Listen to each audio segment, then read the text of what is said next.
Hello friends, welcome back to Pinak GS. Pinak GS पर आपका स्वागत करता हूं। मेरा नाम अंकुर शर्मा है और मैं आपके इकोनॉमी फैकल्टी है ना। तो आपका स्टेट पीसीएस हो या फिर यूपीएससी टारगेट हो, सीएससी, उसमें इकोनॉमिक्स आप देखते ही होंगे अच्छे खासा पूछा जाता है। तो सिलेबस को डिस्कस हमने पहली क्लास में कर चुके हैं। आज जो हम डिस्कस करेंगे वो जो हमारी पहली क्लास हुई थी वो क्या थी, वो एक तरह से सिलेबस ओरिएंटेड थी। उसमें हमने सिलेबस को देख लिया था कि प्रीलिम्स में कौन से स्पेशल टॉपिक्स आते हैं, कहाँ से क्वेश्चन ज्यादा पूछे जाते हैं एंड क्वेश्चन का नेचर क्या रहता है, और मेंस में किस तरह के डिबेटेबल क्वेश्चन पूछे जाते रहे हैं और आगे क्या क्या क्वेश्चन पूछे जाने की संभावना बनी हुई है, इसको अच्छे से डिस्कस हमने किया था। सिलेबस को लगभग हमने 1 से 1.5 घंटे के करीब में जो लास्ट क्लास रही थी उसमें अच्छे से डिस्कस कर लिया। तो सबसे पहली बात होती है कि अगर आपको सिलेबस समझ में आ जाता है तो फिर आगे मूव ऑन करना आसान हो जाता है। जैसे कि अगर किसी बात को, अगर किसी व्यक्ति को आपको समझना है तो पहले उसको थोड़ा सा परख लीजिए, फिर उसके बाद में उसको देखिए कि कैसा व्यक्ति है। तो ऐसे ही आपने सिलेबस को पता चल गया कि सिलेबस क्या है, तो आपको एक लाइन पता चल गई कि इस लाइन से आगे नहीं जाना है और उस लाइन से पीछे नहीं रहना है, मतलब कि किस टॉपिक को किस डेप्थ तक पढ़ना है। ठीक है, तो एक क्लास वो हमारी हो चुकी थी। अच्छा, दूसरी क्लास है, यहां से हम इकोनॉमी क्या है या इकोनॉमिक्स क्या है और इन्फ्लेशन को इसमें डिस्कस कर लेंगे, है ना। तो जो पहली क्लास में इकोनॉमिक्स की अगर मैं बात करता हूं तो इकोनॉमिक्स दो शब्दों से मिलकर बना है। कौन से दो शब्दों से मिलकर बना है? एक तो बना है ओक्योस से, एक तो बना है ओक्योस से और नोमोस से। ये दो शब्द है। कौन से शब्द है? ग्रीक वर्ड, ग्रीक लैंग्वेज के शब्द हैं। ठीक है, जो ओक्योस है उसका मतलब होता है हाउस होल्ड या फिर कह सकते हैं फैमिली। ठीक है, वाइल नोमोस का अर्थ क्या होता है? नोमोस का अर्थ होता है मैनेजमेंट, है ना। तो अगर मैं कहूं कि इकोनॉमी को अगर मैं इस क्लासिफिकेशन के द्वारा डिफाइन करूं तो क्या मैं ये कह सकता हूं कि इकोनॉमी क्या है? गृह प्रबंधन की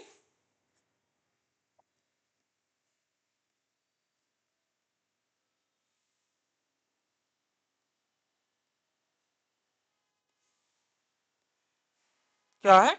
गृह प्रबंधन की प्रक्रिया का अध्ययन करना क्या कहलाता है? इकोनॉमिक्स कहलाता है। लेकिन ये तो इकोनॉमिक्स की वेरी सिंपल डेफिनेशन होगी, बहुत साधारण डेफिनेशन हो जाती है। तो अगर मैं कहूं इकोनॉमिक्स को डेफिनेशन को, अगर मैं कहूं आपसे कि इकोनॉमी की डेफिनेशन आप कैसे देंगे, इकोनॉमिक्स क्या है ना। तो इकोनॉमिक्स क्या है कि अर्थव्यवस्था या इकोनॉमिक्स इज ए सब्जेक्ट। अर्थव्यवस्था एक विषय है जहां पर गुड्स और सर्विसेज के, वस्तुओं और सेवाओं के प्रोडक्शन, उत्पादन, कंजप्शन, है ना, उपभोग और डिस्ट्रीब्यूशन, मतलब उपभोग का, उत्पादन का और उसके वितरण का क्या करता है? अध्ययन करता है। तो उस सब्जेक्ट को क्या कहते हैं? इकोनॉमिक्स कहते हैं। ठीक है, तो क्या हो गया अर्थव्यवस्था की, सॉरी, अर्थशास्त्र की परिभाषा। अर्थशास्त्र एक विषय है, अगर आप इस लिखना चाहते तो लिख सकते हैं, है ना, लेकिन यहां से क्वेश्चन नहीं पूछा जाता। ये तो सिर्फ आपको जनरल नॉलेज के लिए कि आपको पता तो हो कि आखिर इकोनॉमी होती क्या है या इकोनॉमिक्स होती क्या है, अर्थशास्त्र होता क्या है ना। आपकी क्लास समाप्त हुई, आप क्लास के बाहर गए और आपसे किसी ने पूछा कि आज क्या पढ़ के आए आप, तो आपने बोला कि हम इकोनॉमिक्स पढ़ के आए, तो उसने सिंपल सा क्वेश्चन कर दिया कि व्हाट इज द इकोनॉमिक्स, कि अर्थशास्त्र क्या है। अब आप चक्कर में आ गए कि पता नहीं क्या पूछ लिया, है ना। तो अर्थशास्त्र आपको बता देना है कि एक विषय है जो गुड्स और सर्विस के उत्पादन, वितरण और उपभोग का अध्ययन करता है। ठीक है, इतना आ गया समझ में। फिर दूसरा, अगर हम बात करें फादर ऑफ इकोनॉमिक्स की, इकोनॉमिक्स के पिता किसको कहा जाता? तो एडम स्मिथ।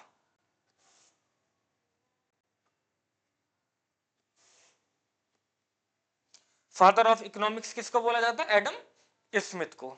ठीक है, जो अर्थव्यवस्था है और जो अर्थशास्त्र है, इसमें क्या डिफरेंस है?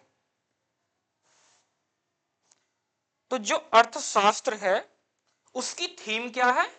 अर्थव्यवस्था है। मतलब कि जो इकोनॉमिक्स है, जो अर्थशास्त्र है, ठीक है, वो किसकी थीम पर कार्य करता है? उसकी थीम क्या है? उसकी थीम है इकोनॉमी। मतलब हिंदी में लिखें तो अर्थ व्यवस्था। ठीक है, अर्थशास्त्र एक क्या कि सुव्यवस्थित विषय, मतलब एक सिस्टमेटिक सब्जेक्ट है। किसी भी विषय को सिस्टमेटिक सब्जेक्ट कहलाने के लिए उसमें दो चीजों का होना अनिवार्य होता है। पहला कि उसको पढ़ाने के लिए क्या होनी चाहिए? एक मेथोडोलॉजी होनी चाहिए, मतलब उसकी अध्ययन की सामग्री या अध्ययन की पद्धति होनी चाहिए, तो इकोनॉमिक्स के पास है। दूसरा कि इसकी अपनी एक टर्मिनोलॉजी होनी चाहिए, शब्दावली होनी चाहिए, तो इकोनॉमिक्स के पास वो भी है। जैसे कि हम लिक्विडिटी, तरलता बोलते हैं, है ना, मनी ज्यादा हो जाती है किसी इकोनॉमी में तो हम क्या बोलते हैं? लिक्विडिटी बोलते हैं। जैसे टैक्स को क्या बोलते हैं? कर बोलते हैं। अगर हम कर को ट्रांसलेट करते हैं तो क्या हो जाता है? डू आता है। तो लेकिन जबकि हम कर को क्या कहते हैं? टैक्स कहते हैं। तो इसके पास अपनी मेथोडोलॉजी भी है और इसके पास अपनी टर्मिनोलॉजी भी है, तो इसलिए क्या बोलते हैं इसको? एक सुव्यवस्थित विषय बोलते हैं। ठीक है, जो मैंने एडम स्मिथ बताए थे फादर ऑफ इकोनॉमिक्स के, उनकी एक बहुत फेमस बुक है, उस बुक का क्या नाम है? The wealth of nation. लिख लेंगे उस चीज को।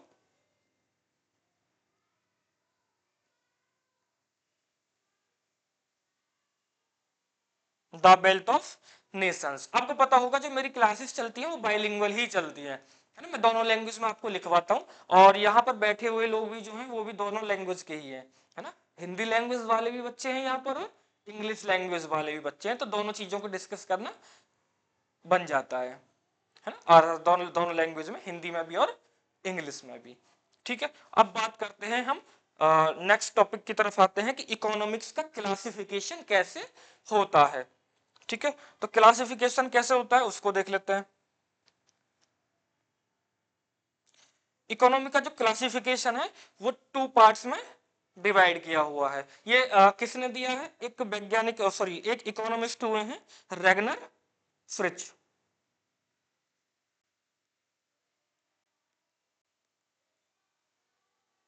रेगनर फ्रिच, इन्होंने कहा था कि जो अर्थव्यवस्था, सॉरी जो अर्थशास्त्र, जो इकोनॉमिक्स है, और उसको हम दो पार्ट में डिवाइड कर सकते हैं, एक तो माइक्रो इकोनॉमिक्स, एक मैक्रो इकोनॉमिक्स, एक व्यष्टि अर्थशास्त्र और दूसरा समष्टि अर्थशास्त्र। तो जो माइक्रो होता है उसका मतलब होता है सूक्ष्म, सूक्ष्म, ठीक है, और जो मैक्रो होता है उसका मतलब होता है व्यापक, बड़े स्तर पर। तो मतलब जब हम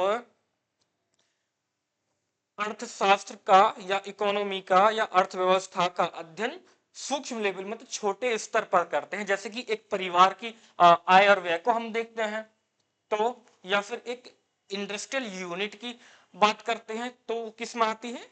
माइक्रो इकोनॉमिक्स में उनको कैलकुलेट किया जाता है। जबकि पूरे देश के लेवल पर, मतलब अगर हम बात करते हैं इकोनॉमिक ग्रोथ की, या बात करते हैं इकोनॉमिक डेवलपमेंट की, या हम बात करते हैं monetary policy and fiscal policy की, या फिर हम बात करें इन्फ्लेशन की, या फिर हम बात करें जीडीपी की, या फिर नेशनल इनकम की, तो ये सब किस में कैलकुलेट की जाती है? किस में आती है? ये आती है मैक्रो इकोनॉमिक्स में, क्योंकि ये बड़े लेवल पर की जाती है। तो इसमें लिख लेते हैं यहां पर,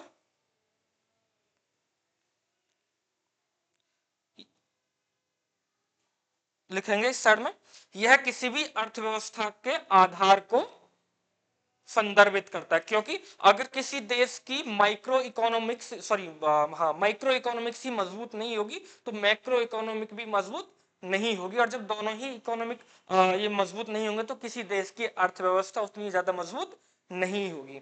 अगर मैं इसको समझाने के लिए बताऊं आपको, तो हम इसको ऐसे लिख सकते हैं कि सबसे नीचे कौन सा आता है? माइक्रो, माइक्रो इकोनॉमिक्स, ठीक है, देन उसके ऊपर मैक्रो,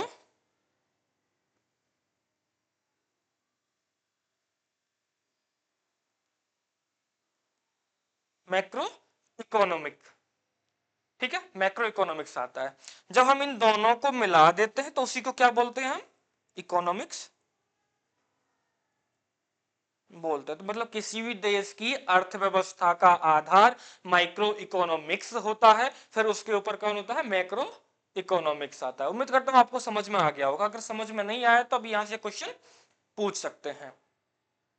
ठीक है, जो मैंने आपको बुक बताई थी द वेल्थ ऑफ नेशन, वहीं पर एक बुक और लिख लेंगे, दास कैपिटल।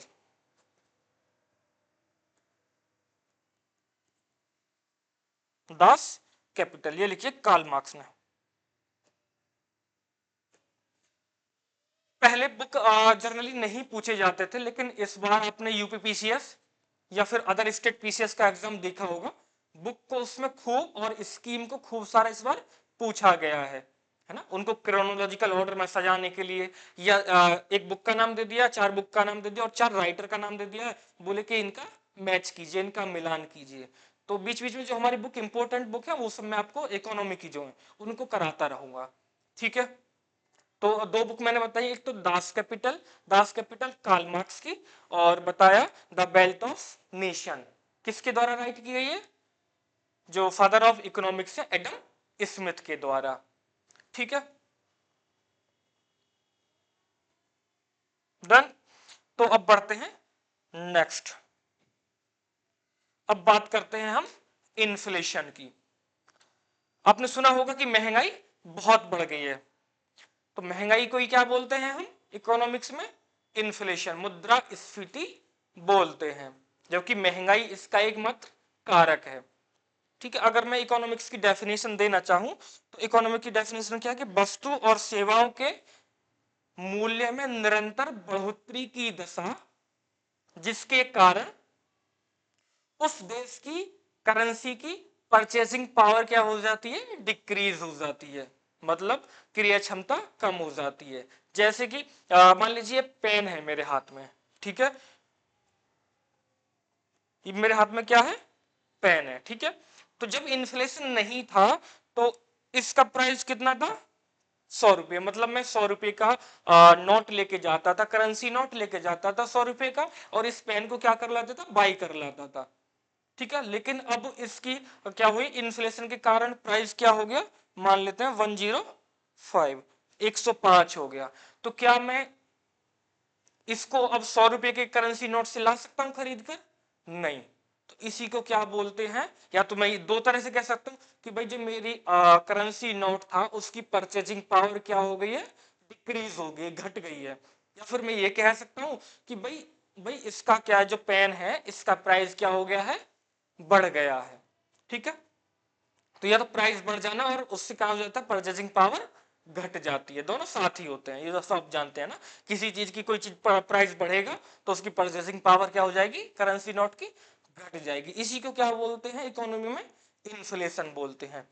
लेकिन सामान्य अर्थों में हम क्या कह देते हैं कि महंगाई, जबकि महंगाई इसका एकमात्र क्या है, कारक है। जब इन्फ्लेशन बढ़ता है तो इन्फ्लेशन के बढ़ने से,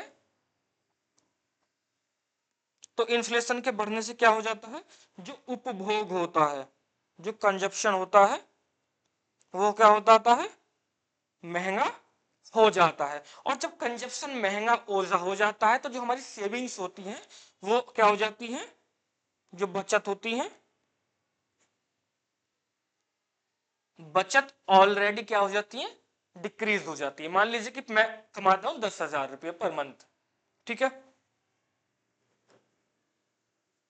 10,000 रुपये पर मंथ मेरी इनकम थी, और मेरा जो कंजप्शन हो रहा था फैमिली का वो हो रहा था 5,000।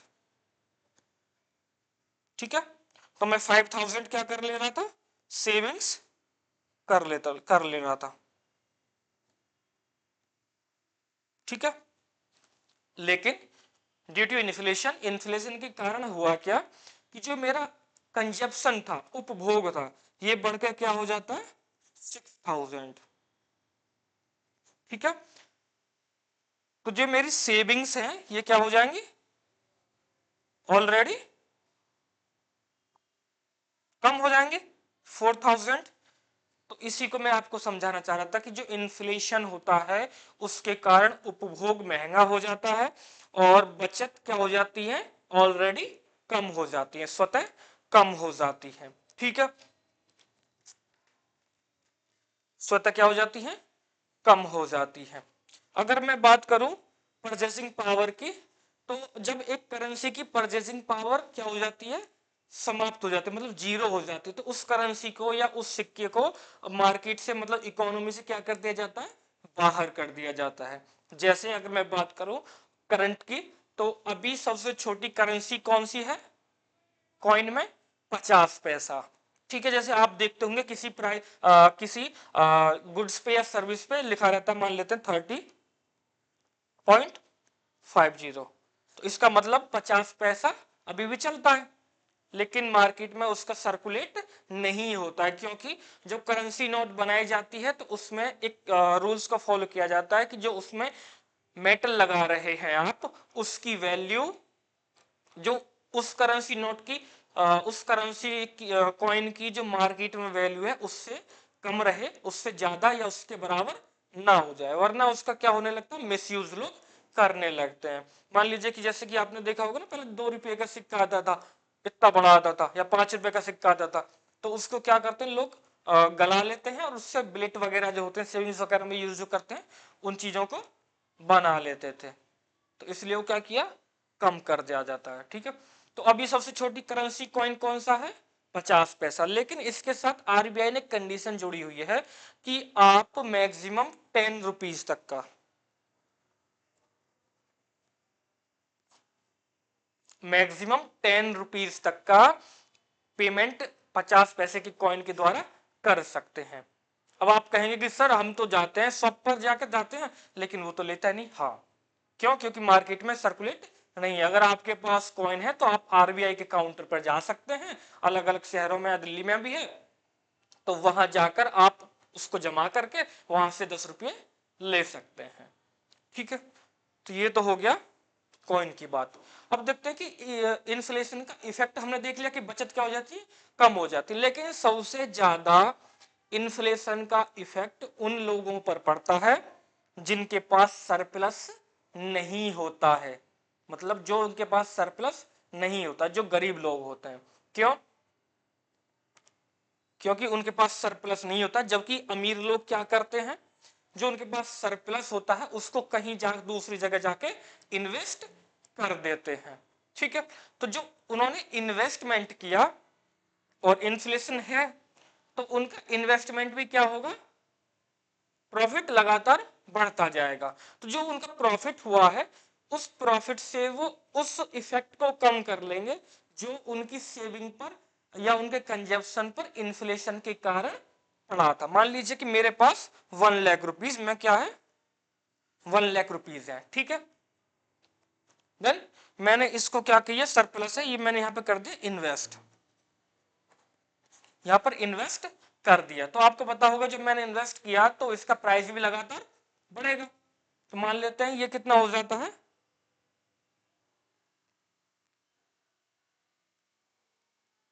1,10,000 हो जाता है।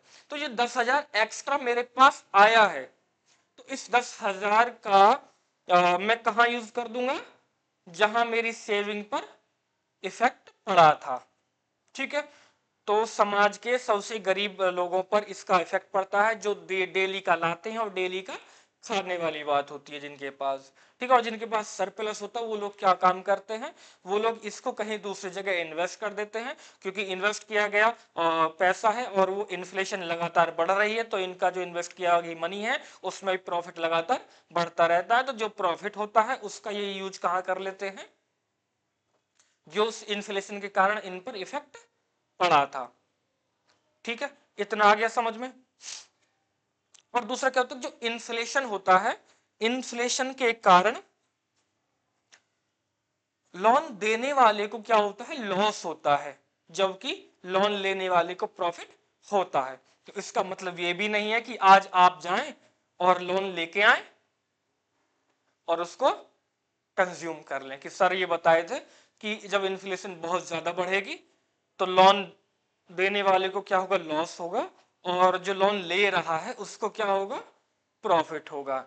जैसे कि मान लीजिए आपने लोन लिया बैंक से, ठीक है, आपने लिया 1 लाख या 100 मान लेते हैं, चलो 1 लाख। आप ये कहेंगे कि सर बहुत हमको कौन 1 लाख रुपए दे रहा है, अगर 1 लाख रुपए लोन दे देता तो फिर हम यहां नहीं होते जहां अभी आपकी क्लास में बैठे हुए हैं। ठीक है, तो 100 रुपये हमने लोन लिया। ठीक है, कितनी इंटरेस्ट पे लिया, मान लेते हैं 4% की इंटरेस्ट पे लिया, है ना। रेट ऑफ इंटरेस्ट क्या है, 4% है। लेकिन इन्फ्लेशन रेट क्या चल रहा है, अभी मान लेते हैं 6% की इन्फ्लेशन रेट चल रही है ना। इन्फ्लेशन रेट कितनी है, 6% की है। तो अगर मैं इसके देखो तो कितना होगा, 104। और मैंने यहां से लोन लिया और यहां पर दूसरी जगह क्या किया, यहां पर इन्वेस्ट कर दिया। ठीक है, क्योंकि यहां रेट क्या है, 2% एक्स्ट्रा है, तो प्रॉफिट भी 2% एक्स्ट्रा ही होगा। तो कितना हो जाएगा, 1.6। ऐसे भी लोग करते हैं, लोन लेकर भी जो बिजनेसमैन होते हैं वो क्या काम करते हैं, इन्वेस्ट करते हैं अलग अलग जगह में। वो लोग फ्लैट में या फिर हाउस वगैरह में इन्वेस्ट नहीं करते हैं ज्यादा, वो शेयर मार्केट वगैरह में यूज करते हैं। आजकल तो शेयर मार्केट बहुत चर्चा में भी बना हुआ है, आपने देखा होगा। चाहे अपना पोर्टफोलियो रेड हुआ हो उससे कोई दिक्कत नहीं, लेकिन दूसरों को ज्ञान देना बन जाता है कि इन्फ्लेशन ये है, इन्फ्लेशन वो है, ट्रेडिंग कीजिए, ट्रेडिंग कीजिए। ठीक है, इतना आ गया समझ में। अब बात करते हैं इन्फ्लेशन के प्रकार, कारण के आधार पर, मतलब types of inflation on the basis of causes. On the basis of causes, the inflation are three types. First is demand pull inflation, second is cost push inflation, and third is structural inflation। मतलब मांग जनित मुद्रास्फीति और लागत जनित मुद्रास्फीति और संरचनात्मक मुद्रास्फीति। ठीक है, आइए इसको समझते हैं कैसे। पहला देखते हैं डिमांड पुल इन्फ्लेशन।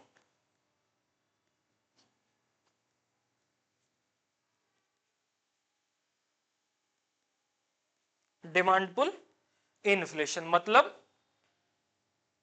मांग जनित मुद्रास्फीति की, मतलब उतनी ज्यादा सप्लाई नहीं है जितनी ज्यादा डिमांड बनी हुई है। तो क्या मैं इसको ऐसे लिख सकता हूं कि टोटल डिमांड किसको क्रॉस कर गई है, टोटल सप्लाई को। टोटल डिमांड क्या हुई, टोटल सप्लाई को पार कर गई। या ये कह सकता हूं कि इतनी ज्यादा डिमांड है उतनी सप्लाई मार्केट में नहीं हो पा रही है। सॉरी, मान लेते हैं कि जैसे मेरे पास ये पेन है। ठीक है, इसकी नॉर्मल कंडीशन क्या है कि ये महीने में 5 का प्रोडक्शन होता है और लगभग 4 को क्या हो जाता है, बाई हो जाते हैं। या ऐसे कह सकते हैं कि महीने में 5 लोग इसको बाई करते हैं। तो जो सप्लाई है नॉर्मल बनी हुई है और डिमांड भी नॉर्मल बनी। लेकिन कभी कुछ ऐसा हुआ जैसे कि कोविड में हुआ था कि सब लोगों ने क्या किया, क्लासेस सब ऑफ हो गई, तो सब टीचर्स को ऑनलाइन जाने के लिए, है ना, इक्विपमेंट की जरूरत पड़ने लगी। तो जो इलेक्ट्रॉनिक इक्विपमेंट थे, जो फ्लैट पैनल थे या फिर अदर ग्रीन स्क्रीन थी या फिर कैमरा वगैरह, तो उनके प्राइस क्या हो गए थे, एकदम से हाई हो गए थे, क्योंकि डिमांड बहुत ज्यादा बढ़ रही थी और सप्लाई नहीं हो पा रही थी, क्योंकि कंपनियां वगैरह सारी कुछ क्या थी, सब बंद थी। मान लेते हैं कि अभी ये कितने होते हैं, 100 पेन है। ठीक है, और कितने खरीदने वाले हैं, 95 खरीदने वाले हैं इनको। तो इस पेन का प्राइस क्या रहेगा, नॉर्मल रहेगा। मान लेते हैं 10 रुपये है इस पेन का प्राइस, 10 रुपीज इस पेन का प्राइस है। ठीक है, लेकिन हुआ क्या कि डिमांड इतनी ज्यादा बढ़ गई कि जो ये 95 था, अब 150 लोग खरीदने को इसको तैयार हो गए हैं, और पेन कितनी बन रहे हैं, 100 पेन ही बन रहे हैं। तो अब क्या मैं इसको 10 रुपए में बेचूंगा या आप इसको 10 रुपए में बेचेंगे, नहीं, गुड। क्यों, क्योंकि डिमांड ज्यादा बढ़ गई है, तो इसका प्राइस भी क्या हो जाएगा, बढ़ जाएगा। तो ये पेन कितने में बेचने लगेगा, ये 10 रुपए का पेन था, ये 15 से 20 रुपए में बेचने लगेगा। क्यों, क्योंकि खरीदने वाले बहुत ज्यादा हैं। ठीक है, इतना समझ में आ गया। तो इसको एक फ्लो चार्ट के द्वारा लिख लेते हैं। बाकी आप लैंग्वेज का ध्यान नहीं करना, लैंग्वेज के नोट्स आपको प्रॉपर मिल जाएंगे, है ना। वो टाइपिंग चल रहा है साथ के साथ, जैसे ही क्लास खत्म होगी तो वो आपको लगातार मिलते रहेंगे। जैसे कि अभी हम आज इन्फ्लेशन करेंगे जितना भी हो पाएगा, और इस इन्फ्लेशन के नेक्स्ट क्लास में भी क्लास करेंगे, तो एक दो क्लास बाद जो इन्फ्लेशन मैंने आज को पढ़ा है ये आपको क्या हो जाएगा, नोट्स मिल जाएगा पीडीएफ फॉर्म में। ठीक है, तो बात करते हैं एक फ्लो चार्ट की। मतलब देखो कि पहले मार्केट में क्या हुई थी, हाई डिमांड। मार्केट में क्या बनी हुई है, हाई डिमांड बनी हुई है, और लो सप्लाई थी, लो सप्लाई थी। तो जब डिमांड ज्यादा है और लो सप्लाई है, इसके कारण क्या हुआ, price of goods and services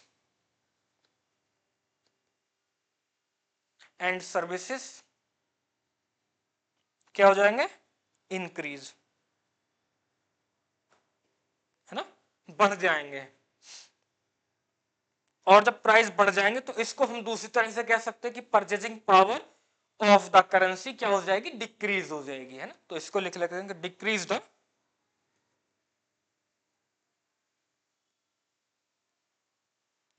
the purchasing power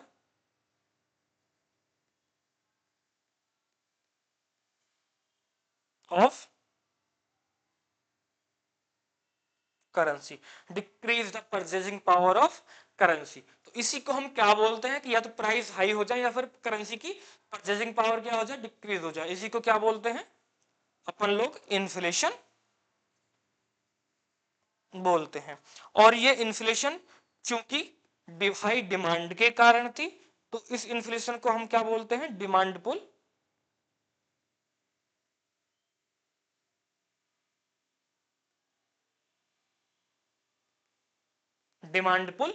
inflation. ठीक है, दोबारा से ग्राफ को समझे कि मतलब हाई डिमांड थी और लो सप्लाई थी। ठीक है, इसके कारण क्या हुआ, जो प्राइस थे गुड्स और सर्विसेज के, वो लगातार क्या हो गए, इंक्रीज होते चले गए, बढ़ते चले गए।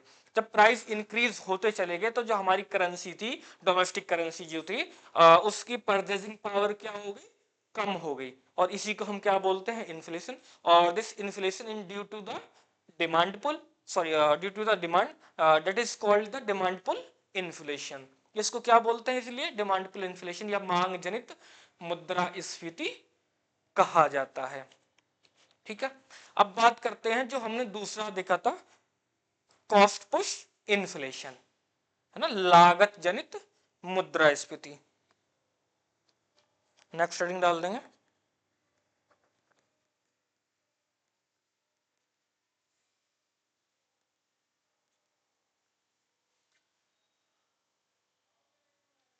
पीपीटी से।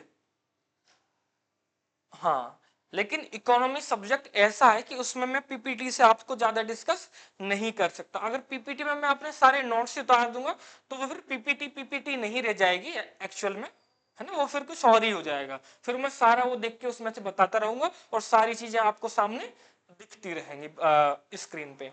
लेकिन इकोनॉमी क्या है कि वेरी एनालिटिकल सब्जेक्ट है, एनालिसिस आपको करना पड़ेगा। ठीक है, कहीं पर आपको क्वेश्चन प्रीलिम्स में सीधे मिल सकते हैं किसी सब्जेक्ट में, लेकिन इकोनॉमी में आपको जो प्रीलिम्स में या फिर मेंस में जो क्वेश्चंस रहेंगे, क्वेश्चंस ऑफ नेचर रहेगा, वो बिल्कुल डायरेक्ट नहीं मिलेगा आपको, छपा छपाया नहीं मिल जाएगा, बल्कि क्या मिलेगा, एनालिटिकल क्वेश्चन मिलेगा। और यूपीएससी आजकल एनालिटिकल अप्रोच की तरफ भी आगे बढ़ रही है, पहले की तरफ नहीं, पहले की तरह नहीं है कि पहले क्या होता था कि लोग कमरे में बंद हो जाते थे और पढ़ते रहते थे, नहीं। अब वो आपसे ये सब नहीं चाहते हैं, वो आपसे चाहते हैं कि आप जाइए सोसाइटी में, देखिए क्या क्या हो रहा है, फिर उसको आप अपने आंसर से कनेक्ट कीजिए। ठीक है, इस बार यूपीपीसीएस पे खूब सारे मीम्स भी बने, है ना। वो सी सेट में पंचर लगाने वाला क्वेश्चन पूछ लिया था कि आप पंचर को कैसे सेट करेंगे, क्रोनोलॉजिकल ऑर्डर में सजाइए, है ना। तो वो आपसे नहीं चाहता है कि आप सब रूम में बैठ के पढ़ें, वो ये चाहता है कि आप पंचर की दुकान भी देखें कि कैसे पंचर सेट होता है। ठीक है, जो कि पार्ट अपने टॉपिक पे लौट के आते हैं, कॉस्ट पुश इन्फ्लेशन पर, कि मतलब क्या है डिमांड भी है, सप्लाई भी है, ठीक है। लेकिन सॉरी, जो इसको बनाने में क्या हुआ था, इनपुट कॉस्ट लग रही थी, वो क्या होगी, इंक्रीज हो गई। मतलब जैसे कि मेरे पास है 6000 या 600 मान लेते हैं ना, 600 रुपीज है, और एक पेन को बनाने में मेरा खर्चा आ रहा था 100 रुपये, ठीक है। तो मैं कितनी पेन बना दे रहा था, 6 पेन बना दे रहा था। लेकिन अब क्या हुआ, रॉ मटेरियल महंगा हो गया, या जो इनपुट कॉस्ट थी महंगी हो गई, है ना, कॉस्टली हो गई। अब मेरा खर्चा कितना आ रहा है, मेरे पास अभी भी कितने हैं, 600 रुपीज है, और अब कितना बने जा रहा है, मान लेते हैं कि 110 में एक पेन बनाया जा रहा है। तो क्या अब मैं कंप्लीट 6 पेन बना पाऊंगा, नहीं, है ना। 5 पेन बनाऊंगा, 5 पेन बनाऊंगा, और कुछ बच ही रहेगी इनकम, मतलब मनी, लेकिन उसको कोई यूज नहीं करेगा, ठीक है। तो इससे क्या होगी, लो सप्लाई हो जाएगी, क्योंकि भाई पहले मैं 600 रुपये में 6 पेन बनाकर मार्केट में उतार दे रहा था, लेकिन अब कितने उतार पा रहा हूं, 5 पेन उतार पा रहा हूं। एक पेन की क्या होगी, सप्लाई की कमी होगी, ठीक है। तो इसको क्या होगा, मार्केट में लो सप्लाई हो गई। या लो सप्लाई का मतलब यह, इसको ये भी कह सकते हैं कि लो प्रोडक्शन भी है ना। तो पहले जब मैं 100 रुपये में इसको बना ले रहा था, तो मैं आगे कितने में बेच देता था,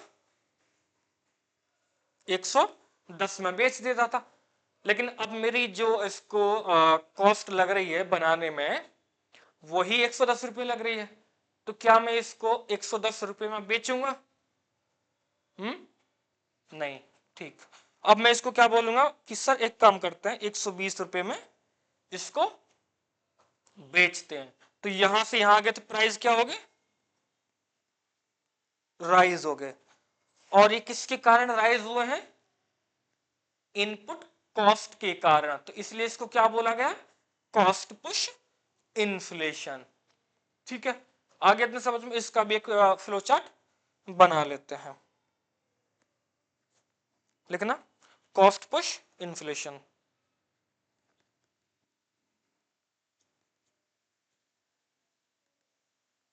कॉस्ट पुश इन्फ्लेशन, इसमें क्या हुआ कि कॉस्ट इंक्रीज हुई,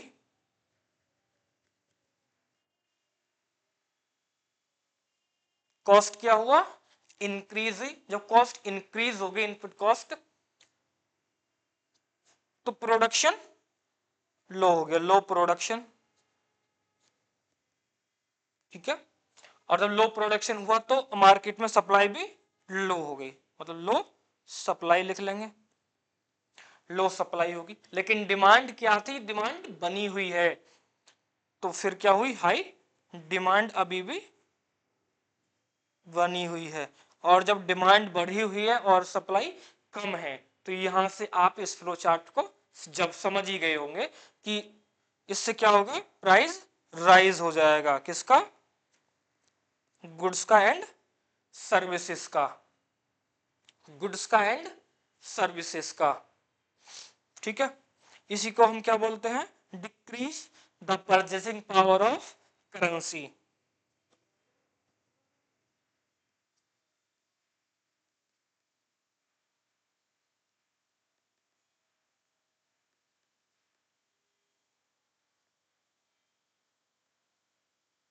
decrease the purchasing power of currency, ठीक है।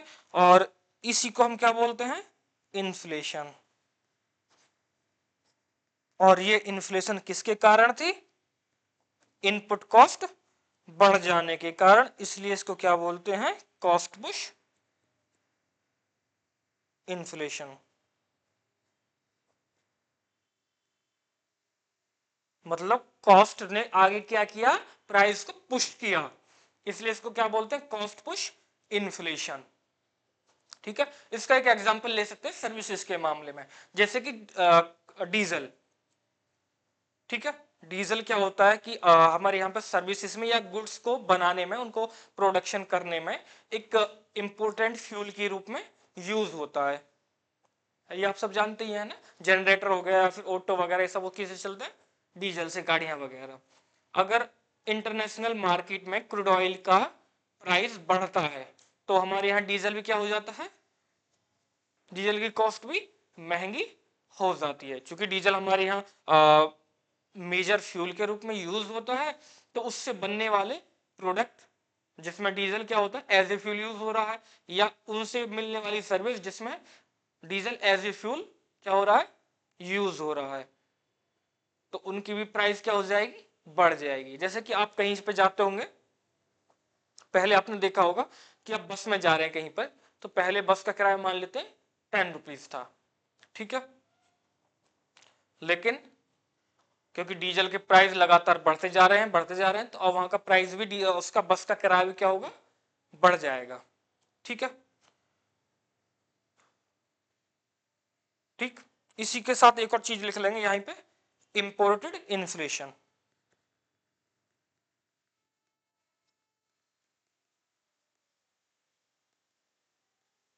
इंपोर्टेड इन्फ्लेशन क्या होता है कि भाई हम किसी चीज को जब इंपोर्ट करते हैं मतलब आयात करते हैं मतलब दूसरे देश से मंगाते हैं, तो वो क्या हो रही है उस देश में पहले से ही महंगी हो गई है, तो हमें भी क्या मिलेगी, महंगी ही मिलेगी। मान लीजिए मैं ये पेन का एग्जांपल लेते हैं, हम इस पेन को मंगा रहे थे कहीं और से, मान लेते हैं किसी दूसरे देश से, मान लेते हैं 100 रुपीज में इसको मंगा ले रहे थे, लेकिन क्या हुआ इन्फ्लेशन वहां भी है, या फिर कोई टैक्स वगैरह या ड्यूटीज वगैरह इस पे क्या होगी, इम्पोज हो रही है और ज्यादा, तो ये हमको क्या, पहले 100 में खरीद रहे थे, हमारे देश में आके कितने में मिल जा रही थी, 1110 में मिल जा रही थी, लेकिन अब क्या हो रहा है कि हम उसको 1110 में खरीद के ला रहे हैं, तो अब हम इसको बोल रहे हैं 1120 में, 120 में इसको बेच रहे हैं, तो इसको क्या बोलते हैं, इंपोर्टेड इन्फ्लेशन, क्योंकि ये आयातित उत्पाद के मूल्य में वृद्धि के कारण जब वो चीजें हमें यहाँ पर ज्यादा पैसे में मिले या मतलब ज्यादा रुपये में मिले तो उसको क्या बोलते हैं, इंपोर्टेड इन्फ्लेशन। जो पहली वाली दो इन्फ्लेशन बात की थी वो बात की थी हमने अपने डोमेस्टिक लेवल पहले ना, अपने करंट कंट्री के भीतर की बात की थी। अब बात करते हैं थर्ड इन्फ्लेशन की, structural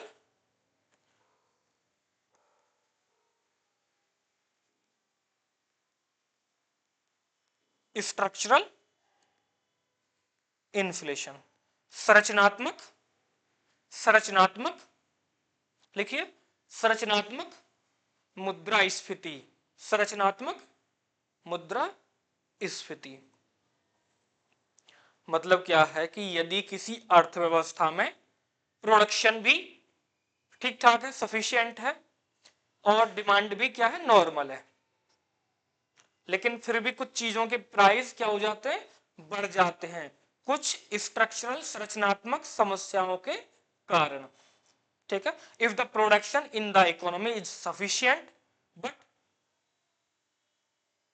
demand also remains normal, है ना, लेकिन फिर भी क्या हो जाता है, यहां पर प्राइस बढ़ जाते हैं। जैसे सबसे एग्जाम्पल, अच्छा एग्जाम्पल ले सकते हैं एमपी का, है ना, वहां पर टमाटर या अभी गोभी,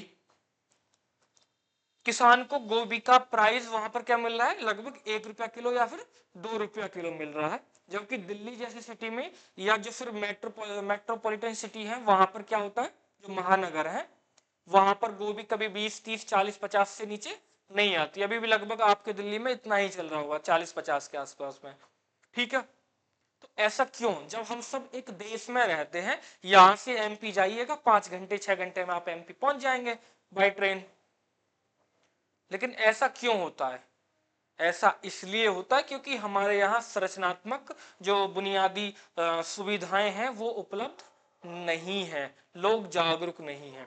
इसी को मैं समझाना चाह रहा हूं कि जब अर्थव्यवस्था में उत्पादन भी क्या रहे, सफिशिएंट रहे, और मांग भी, डिमांड भी क्या हो जाए, नॉर्मल रहे, लेकिन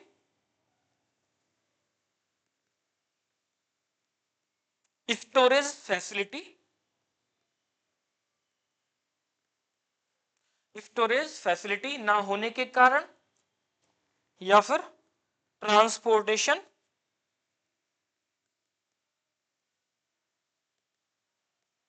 फैसिलिटी ना होने के कारण या कम होने के कारण, प्लस होर्डिंग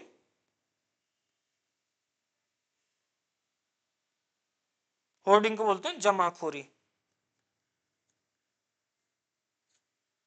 जमाखोरी के कारण या फिर ब्लैक मार्केटिंग, कालाबाजारी।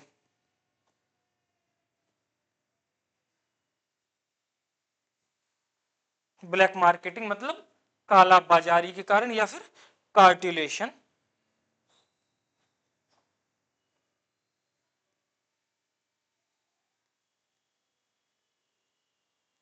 कार्टिलेशन का मतलब व्यवसायी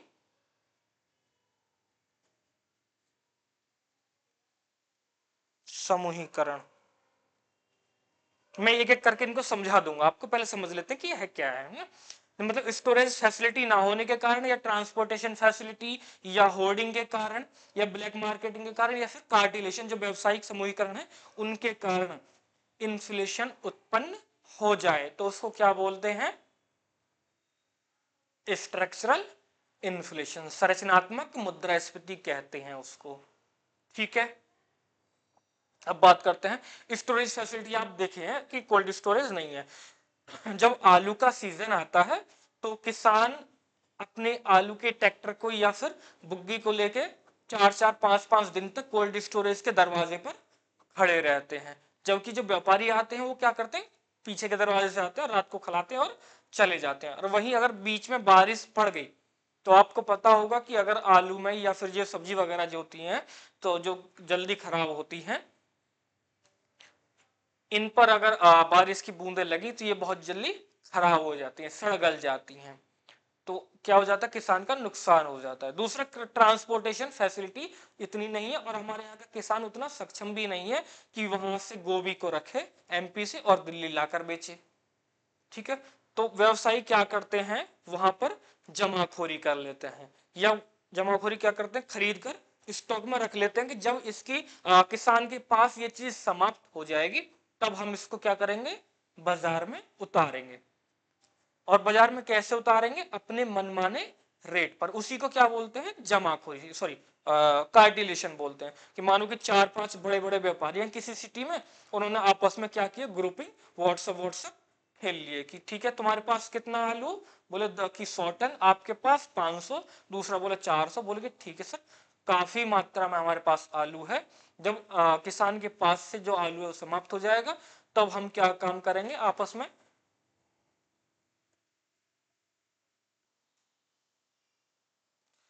तो हम कहते हैं हाँ ये तक कि जब इन सभी कारणों के कारण क्या हो जाता है, इन्फ्लेशन बढ़ती है, तो उसको क्या बोलते हैं, स्ट्रक्चरल इन्फ्लेशन या संरचनात्मक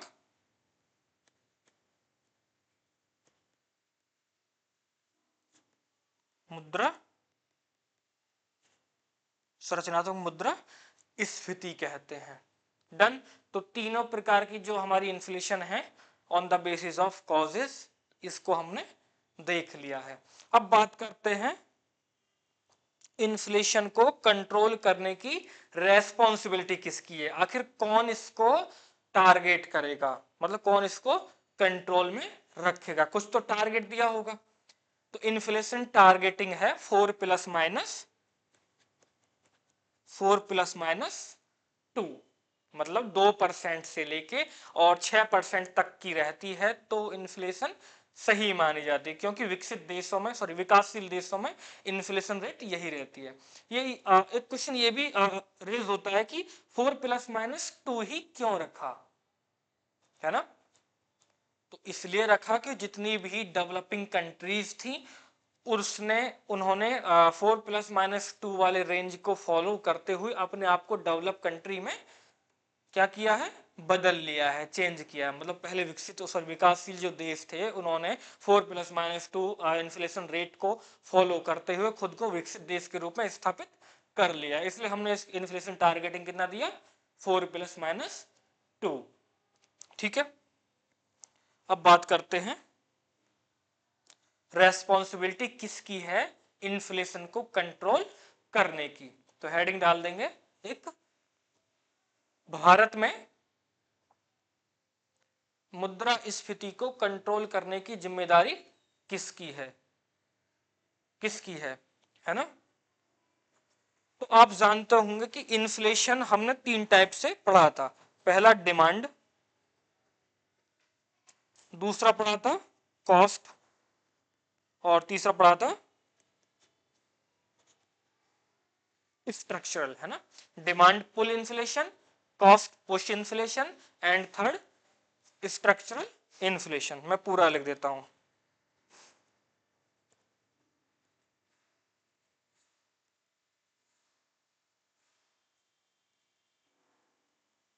लेकिन भारत में कंट्रोल करने की, इन्फ्लेशन को कंट्रोल करने की रेस्पॉन्सिबिलिटी जो होती है वो आरबीआई की होती है।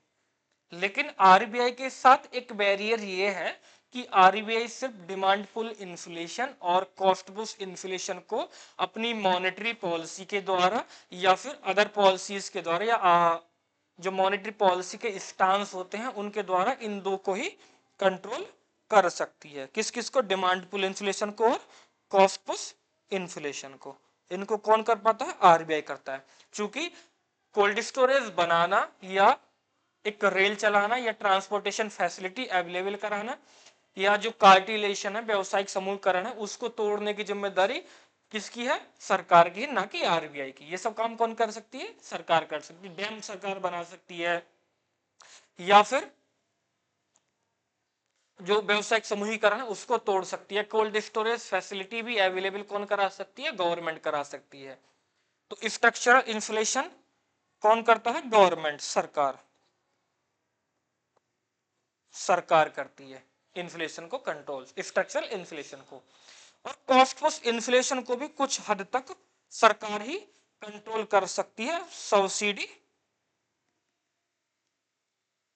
या अदर कोई स्टिमुलस देकर, अन्य कोई उत्प्रेरक देकर, या फिर परिधान के द्वारा। तो हम कह सकते हैं कि भारत में इन्फ्लेशन को कंट्रोल करने की जिम्मेदारी दोनों की है, आरबीआई और सरकार। दोनों मिलजुल कर ही क्या कर सकते हैं?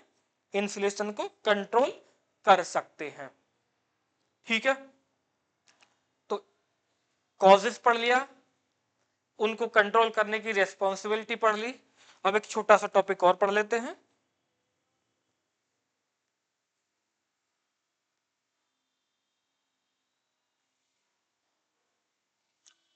Types of inflation on the basis of rate, है ना। रेट के आधार पर, मतलब दर के आधार पर इन्फ्लेशन को हम चार प्रकारों में बांट सकते हैं। पहला क्रीपिंग। क्रीपिंग मतलब रेंग रही है ना, क्रिप कर रही है, रेंग रही है। तो जब मुद्रास्फीति की दर लगभग कितनी रहे? 2 से 3% तक बनी रहे थे, तो उसको हम बोलते हैं क्रीपिंग इन्फ्लेशन। लेकिन जब इन्फ्लेशन की जो रेट है वो हो जाती है 3% से लेकर 10% तक, तो उसको हम क्या बोलते हैं? Walking inflation. के मतलब अब क्या हो रही है? चल रही है, वॉकिंग कर रही है इन्फ्लेशन। ठीक है, पहला कहते कि रेंग रही थी, दूसरे में वॉकिंग करने लगी। तीसरा क्या है? रन अवे, मतलब दौड़ने लगी है। कि जब इन्फ्लेशन की रेट कितनी हो जाए? 30% तक हो जाए, मतलब 10 से लेके 30% तक हो जाए, तो उसको बोलते हैं रन अवे इन्फ्लेशन। ठीक है, जो क्रीपिंग इन्फ्लेशन है ये कहां देखने को मिलती है? ये देखने को मिलती है डेवलप्ड कंट्रीज में, क्योंकि वहां पर ग्रोथ वगैरह सब कुछ क्या हो जाता है? सेटल हो चुका होता है। दूसरा, जो वॉकिंग और ट्रॉटिंग, इसको ट्रॉटिंग भी बोलते हैं, वॉकिंग एंड ट्रॉटिंग इन्फ्लेशन जो है ये किसी भी अर्थव्यवस्था के लिए अच्छा संकेत होता है। और ये कहां पर देखी जाती है? विकासशील देशों में। जो डेवलपिंग कंट्रीज है वहां पर इसको देखा जाता है। जबकि रन अवे इन्फ्लेशन क्या होता है? किसी भी अर्थव्यवस्था के लिए खराब संकेत होता है। यह दिखाता है कि अब अगर इन्फ्लेशन को कंट्रोल नहीं किया गया तो इकोनॉमी कोलैप्स कर जाएगी। ठीक है, फिर उसके बाद होता है हाइपर इन्फ्लेशन या गैलोपिंग इन्फ्लेशन, मतलब कि चरम मुद्रा स्फीति। कहते हैं ना कि चरम, लास्ट में। तो फिर यहां पर क्या है कि जब इन्फ्लेशन की रेट लगभग 50% से ज्यादा हो जाए। मानो कि कोई एक पेन है, मान लेते मेरे पेन में है, ये एक्चुअल प्राइस कितने? 100 रुपये। लेकिन जब ये 102, 103, 4, 5, 6 तक मिल रहा है तब तक तो ठीक है। लेकिन अगर इसका प्राइस कितना हो जाए? बढ़ के 150 हो जाए, तब तो सोचने वाली बात है। तो ये किसी भी अर्थव्यवस्था के लिए क्या है? सबसे बुरा संकेत होता है। और यहाँ ये संकेत देता है कि वो इकोनॉमी पूर्ण रूप से क्या हो गई है, कोलैप्स कर गई है। ठीक है, तो आज हमने जो डिस्कस कर लिया इस क्लास में, ठीक है, एक और बता देते हैं फिलिप्स कर्व। फिलिप्स कर्व क्या था कि एक न्यूजीलैंड के अर्थशास्त्री थे, इकोनॉमिस्ट हैं, अल्वान फिलिप्स, उन्होंने इसको कर्व को दिया। वो क्या बताना चाह रहे थे कि वो क्या बताते हैं कि इन्फ्लेशन में और बेरोजगारी में संबंध को उन्होंने प्रदर्शित किया। उन्होंने बताया कि जैसे जैसे बेरोजगारी की दर बढ़ती है और इन्फ्लेशन ऑटोमेटिक क्या आती है, नीचे आती है। जैसे अगर मैं इसको समझाऊं कि जैसे जैसे इन्फ्लेशन क्या हो जाती है, बढ़ती जाती है, तो अनएम्प्लॉयमेंट कम हो जाता है। या मैं इसका उल्टा लेता हूं, वहां से आपको आसानी से समझ में आएगा कि अनएम्प्लॉयमेंट, बेरोजगारी क्या होगी, बहुत ज्यादा बढ़ गई है। जब बेरोजगारी बहुत ज्यादा बढ़ गई है तो लोगों के पास इनकम नहीं है, यही तो मतलब हुआ, पैसा कहां से आएगा, है ना, इनकम नहीं है। और जब इनकम नहीं है तो वो डिमांड भी जनरेट नहीं कर रहे हैं, और जब डिमांड जनरेट नहीं करेंगे और मार्केट में सप्लाई हो चुकी है तो प्राइस क्या हो जाएगा, ऑटोमेटिक कम हो जाएगा, और इसी को क्या बोलते हैं, इन्फ्लेशन का कम हो जाना, है ना।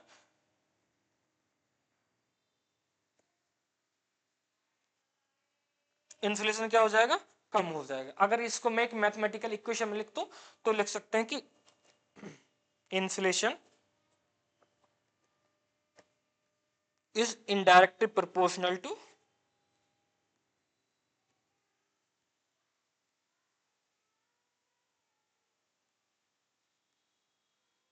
अनएम्प्लॉयमेंट। ठीक है, लेकिन जो अल्वान फिलिप्स थे उनका जो ये ग्राफ है ये रहता है नॉर्मल कंडीशन में ही काम करता है, स्टैगफ्लेशन में काम नहीं करता है। ठीक है, स्टैगफ्लेशन में क्या होते हैं कि बेरोजगारी भी बढ़ती है और इन्फ्लेशन भी लगातार बढ़ती जाती है। जो अभी पीछे ग्राफ देखा था, ये ग्राफ कैसे हो जाता है अगर मैं समझाऊं तो सीधा एकदम बढ़ जाता है, यहां पर अनएम्प्लॉयमेंट और इधर इन्फ्लेशन, तो ये कौन सी दशा हो जाती है, स्टैगफ्लेशन की।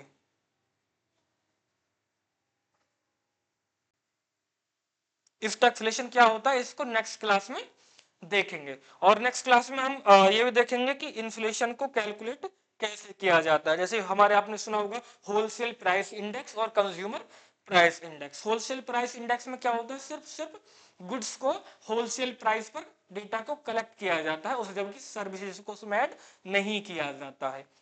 लेकिन जो कंज्यूमर प्राइस इंडेक्स होता है उसमें हम रिटेल लेवल पर क्या करते हैं, गुड्स के भी प्राइस को लेते हैं और सर्विसेज के प्राइस को भी लेते हैं। 2014 से पहले जो भारत में मॉनेटरी पॉलिसीज बनती थी तो उसको WPI को आधार मानकर बनाई जाती थी, लेकिन उसके बाद 2014 के बाद से जो इन्फ्लेशन सॉरी जो मॉनेटरी पॉलिसी बनाई जा रही है वो CPI कंज्यूमर प्राइस इंडेक्स को आधार बनाकर की जाती है। तो आज की क्लास में इतना ही। आज की क्लास आपको अच्छी लगी होगी, आपको समझ में आई होगी। बात करते हैं नेक्स्ट क्लास में हम क्या पढ़ लेंगे। नेक्स्ट क्लास में हम पढ़ लेंगे कैलकुलेशन ऑफ इन्फ्लेशन, और इन्फ्लेशन से संबंधित जितने भी टर्मिनोलॉजी है जैसे कि डिफ्लेशन है या डिसइन्फ्लेशन है या वेज स्पाइरल टैक्स है, इन्फ्लेशन टैक्स है, मिस्री इंडेक्स है, ये सारी चीजें हम नेक्स्ट क्लास में कवर कर लेंगे। ठीक है, तो आज के लिए क्लास में इतना ही। ठीक है, और अच्छे से रिवीजन कीजिए जितना मैंने आपको पढ़ा दिया है। अगर आपको यहाँ पर कोई दिक्कत होती है तो कल नेक्स्ट क्लास में हम फिर से मिलेंगे और उस क्लास में हम इसको अच्छे से फिर से डिस्कस कर लेंगे जो भी आपके डाउट रहेंगे। क्लास के बाहर मैं अपने काउंटर में बैठा हूँ, आप वहां भी आ सकते हैं और वहां पर क्वेश्चन अगर पूछ सकते हैं। अगर यहाँ नहीं पूछ पा रहे हैं तब, अगर आप यहीं से पूछ पा रहे हैं तो पूछ लीजिए, बताइए।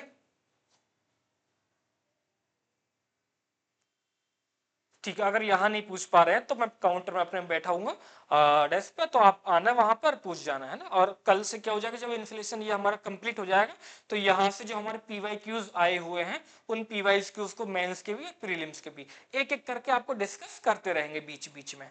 ठीक है, तो मैं आपको लिखवाने के लिए दे दूंगा क्वेश्चन, तो आप लिख के लाएंगे और मेरे से चेक करा लेंगे। फिर मैं उसमें अगर कोई कमी होगी तो मैं कमी बता दूंगा उसमें, फिर मैं आपको उसका स्टैंडर्ड आंसर भी प्रोवाइड करा दूंगा, दोनों लैंग्वेज में है ना, हिंदी में भी और इंग्लिश में भी। ठीक है, तो मिलते हैं एक नई क्लास में, तब तक के लिए चलते हैं। Thank you all.